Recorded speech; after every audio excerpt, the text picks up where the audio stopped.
Howdy, everybody. Here we are, all ready to take you down to Pine Ridge for this evening's visit with Lum and Abner, whose everyday experiences are sent to you each evening, except Saturday and Sunday, by your local Ford dealer. You have asked, is the new Ford V8 economical to drive? Tonight, your Ford dealer answers that question.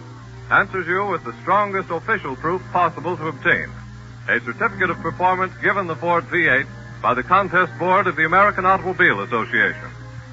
This certificate says, the undersigned certify in the name of the Contest Board, American Automobile Association, that at Washington, D.C., and over the Mount Vernon Memorial Highway, a Ford V8 1933 two-door sedan, motor number 18332-364, of strictly stock class, manufactured by the Ford Motor Company and driven by Contest Board personnel, was timed at 182 hours and 50 minutes over the distance of 5,022 1/10 miles, an average of 27.468 miles per hour from a standing start on June 20th to the 28th, 1933, establishing an average of 22.532 miles per gallon of gasoline. Total oil used, 1.578 gallons, an average of 3,182.5 miles per gallon. Total gasoline used, 222.89 gallons, an average of 22.532 miles per gallon. Water added, none. Signed, Chester S. Ricker, official representative, E.V. Rickenbacker, chairman of the board, P.W. Lewis, technical representative, and V.E. Allen, the secretary. In fairness to yourself, see the new Ford before you buy.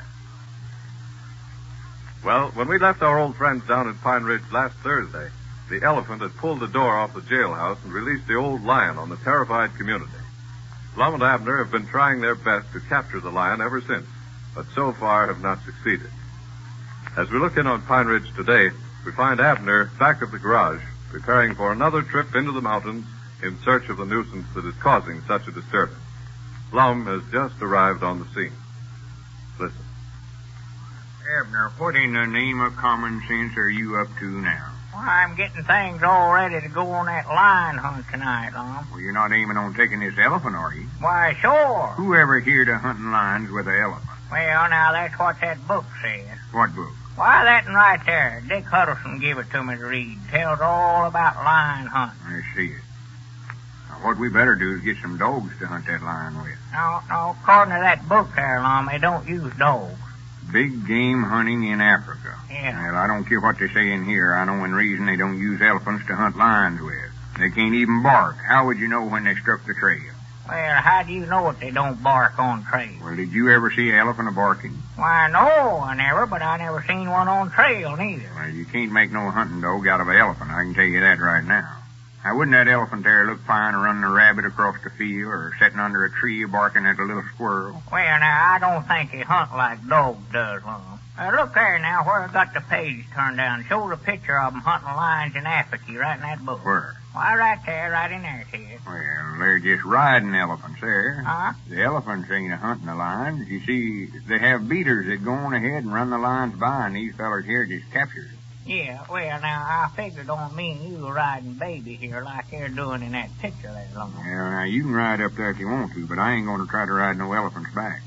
You see, these hunters in this picture's got a seat up there, see there? Yeah, well, now, you just wait now. Me and Cedric's got a scheme worked out where there'll be room for all of us up there on his back. Whereabouts is Cedric at? Oh, I sent him over the house for some stuff a while ago. I'm trying to get baby all rigged up so that we can strike out right after supper tonight. Abner, I wish you'd quit calling that elephant baby.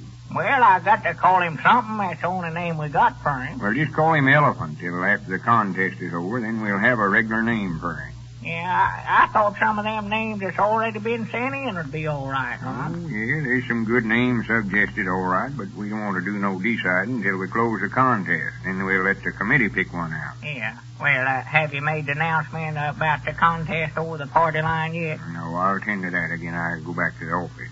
Yes, you know, I was just looking at baby, elephant a while ago, Lum. I believe he's deformed. Deformed? Yes, sir, now just look at him there. He looks like he ain't big enough for himself, don't he?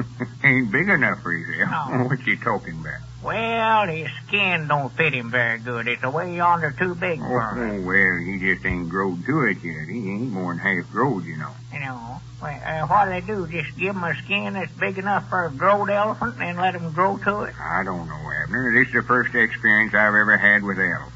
They just ain't built for style. They run more for comfort. Yeah. Well, there ain't much shape to him, I'll say that. Now, just look at them legs.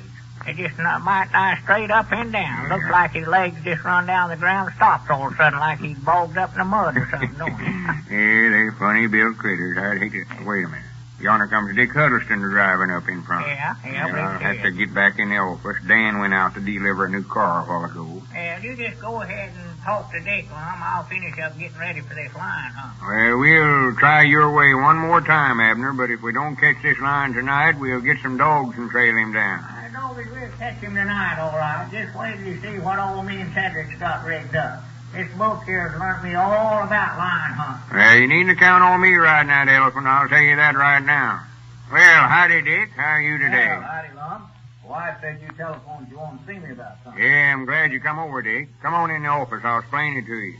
What's Abner doing back there? Oh, he's rigging up the elephant, getting ready to go hunt that lion again tonight. Haven't located him yet, huh? No, we can find plenty of places where he's been, but we can't seem to find where he's at. Go ahead in. Well, thanks, Lum. I've been hearing a lot of complaints about that lion, too. Yeah, and so have we. Granny, we're trying our best to locate him. Well, he's got the whole community scared to death. They're just afraid to go out after dark, afraid he'll jump out of the bushes after him or something. Yeah, well, he wouldn't bother nobody. Couldn't hurt him if he wanted to. He ain't got a tooth in his head. Sit down, sit down. Yeah, thanks, Lum. Well, I know, of course, he ain't got no teeth, but it's just the idea of a lion being turned loose in the community is what's scaring him. When he starts that roaring, why, you can hear him for miles. Believe me, now, the folks around here ain't venturing out after night. Oh, folks has been calling up here making complaints about it, and I told them we was doing all we could to catch him. Yeah. There ain't a thing for him to be scared of. As the sea trunk was telling me that him and his whole family slept in the storm cellar last night. Well, I do know. Feared of old toothless lion. I slept right in my house. Don't catch me staying all night in no storm cellar. Just locked all the doors and windows and went right on off to sleep. It's a little warm, a little close to all the windows down, but that's a heap better than a storm cellar. Yeah, you're scared just like all the rest of us. No, I ain't. You might as well admit it. No, sir. I thought sure we caught him Saturday night over there on Old Piney Mountain. Yeah. Yeah, Abner had one of them coal mining lights that they fasten on their caps when they're down in the mines. Oh, yeah, I was on carbide light. And he had one of them fastened on his hat, trying to shine the lion's eyes like Uncle Henry Lunsford used to hunt deer of a night. Yeah. Well, we walked up on this critter the other night, and there's two big eyes a staring. Was it the lion? No, but we thought it was. What was it? Well, I don't like to say, Dick. We couldn't tell, of course. All we could see was the eyes till we got right up on Well, it. what was it, Lum? You won't josh us about it, will you? No, of course not. What was it? Well, sir, it was that wild steer, Luther Phillips. When Abner shined that light in his eyes, he taken in after us and put us up a tree, and I granted we had to stay there till daylight Sunday morning. Well, that ain't no way to hunt lions anyway, Lum. I found that. Shine them with the light that way. I gave Abner a book on how to hunt big game in Africa. Yeah, You ought to I know. Get some pointers out of that that'll help you catch it. Yeah, I think you just done that to have some fun out of Abner. Why, no, it's a good book. I granted he's got it in his head now. He's a big game hunter. Getting that poor elephant all rigged up for a big lion hunt tonight. I do know. Say, what was it you wanted to see me about, Lum? I've got to get on back to work. Me and Abner is putting on a sort of a contest to get a name for the elephant, and Where'd you get the idea to put on a contest? Well, you know when I telephoned Sister Simpson the other day down there at your store to see if she could think up a good name for the elephant? Yeah, I remember now, yeah. Well, there must have been a lot of folks listening in on the party line, for we've got a whole batch of letters here, names, different ones they sent in. Yeah. Yeah, that's what give us the idea to turn it into a regular contest and give a prize for the best name sent in. Mm-hmm. What kind of a prize you ain't gonna give him? Why, me and Abner decided to give the person that sends in the best name for the elephant a new Ford radio for their car. Well, say, that's a nice prize, all right. Yeah. But suppose that somebody wins it, Lum, doesn't have a Ford. Well, these Ford radios will fit any car, you know. Oh, they will? Sure. Well, that's all right, then. Now, where do I come in on? Well, we wanted you and Grandpappy Spears and Doc Cook to be the judges to pick out the best name for the elephant. Oh, no, now, Lum, I'd rather not get No, now, there ain't no way out of this, Dick. I ain't asking you. I'm just telling you. You're one of the committee. Me and Abner or Dan Davis can't do it on account of being connected with the garage here, you know. No. Well, if you've done decided it, Lum, well, I guess I'll have to serve. Well, I've done decided it all right. Now I'll call up the folks on the party line and tell them about the contest. Yeah, I'm just afraid you're getting me in for a lot of work, Lum. That's what you're doing. Now, don't tell the folks on the party line that I'm one of the judges. No, I ain't. Wait a minute. Everybody's listening in now. Howdy, everybody. This is the Pine Ridge Motor Company broadcasting over the Party Line Networks. Lum Edwards, President, and Left Vice President doing the talking. I got an extra special announcement to make today. You folks all know the elephant that Abner traded for a few days ago. Well, we're trying to find a good name for him, so we're going to give a new Ford radio to the person who sends in the name the judges select as the best. Just mail them to Lum and Abner, and we'll get them. Now, this contest will run till Thursday of this week, so better get busy and send us in a name. I reckon that's all Hey, for Lum, today. what in the world's that out in front there? Looks like Abner coming up out there. Wait just a minute. Goodbye, everybody. Well, for the great I am. Well, what's that on that elephant there? I don't know. That's some of Abner's doing. Hey, Lum, Come on out, let's here, you dick. Come out here a minute. Abner, what in the name? What's that business you got up on that elephant's back? I know that this is what they call a hoorah in that book, Lum. That's what we're going to ride in. Why, it looks like a body off an old used car. That's what it is. I know that this will make a fine passenger out of it. Where most of them just got a box up there, we've got a regular Sudan. If that elephant don't look fine, that body off that used car up on him there, Abner. Where in the world did you get that outfit you got on there? Undoubtedly, you don't aim to This wear is a a big get-up. game hunter's outfit, Lum. Why, you've got enough junk there to start a second-hand What's store. that, a dishpan upside down there that you're wearing for a hat, Abner? Look at them short pants and them boots. Now, if you don't look a sight... Look at the guns we've got here, Lum. Me and you's going right up here in the front seat, and Cedric's going to beat the line out of the brush. I know that we'll show them how big game hunting ought to be did. Granny's Dick, I knowed it was a mistake to ever give that book on how to hunt big game to Abner. He ain't got a lick of him. Well, anyway, don't forget if you have a name to suggest for the elephant, send it to Lum and Abner in care of your station. You may be the winner of that Ford radio.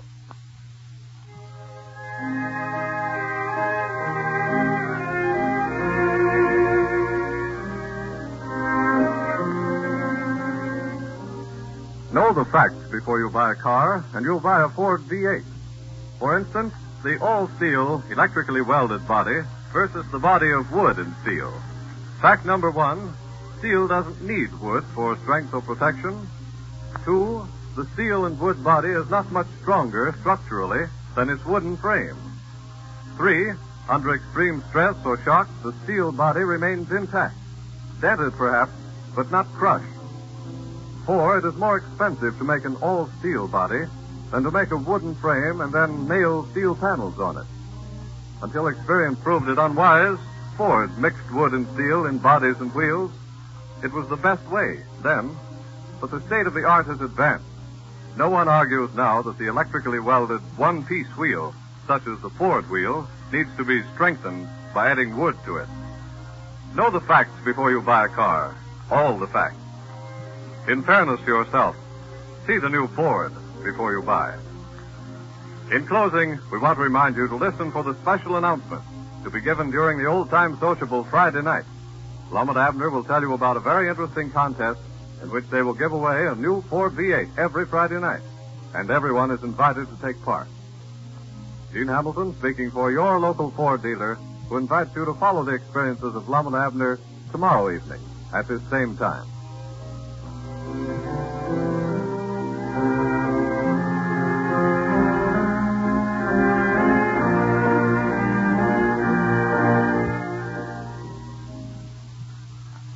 This is the National Broadcasting Company.